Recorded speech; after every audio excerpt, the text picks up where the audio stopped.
Mchambuzi wa soka nchini Jemedari Saidi bin Kazumari kupitia ukurasa wake wa Instagram ameandika chapisho akimtetea kocha wa Yanga Sports Club Romain Folz.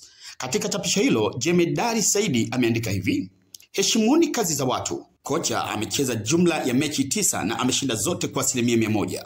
Mechi za kirafiki dhidi ya JKT Tanzania akishinda 2-1, dhidi ya TRA United akishinda 4-0, dhidi ya Fountain Gate akishinda 2-0, dhidi ya Bandari akishinda 1-0 na dhidi ya Rayon Sports akishinda 3-1. Pia mechi ya ngao ya jamii dhidi ya Simba akishinda 1-0. Kwenye michuano ya awali ya CAF Champions League dhidi ya Wydad ameshinda 3-0 ugenini na akishinda 2-0 nyumbani.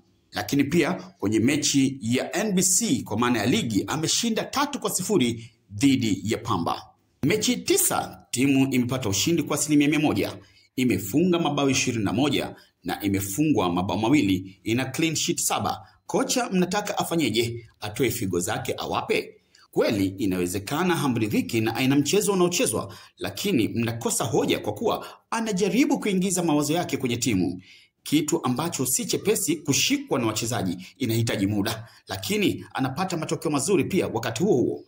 Timu ndo kwanza imetoka pre-season. Kocha mpya anapambana kuifanya icheze anavyotaka, sio mlivyozoea, na anashinda kama mlivyozoea. Ameifunga Simba kama mlivyozoea. Hebu mwacheni afanye kazi yake kwa furaha. Akimaliza kwa kuweka jina lake la bin Kazumari Mtipa, real voice of the voiceless.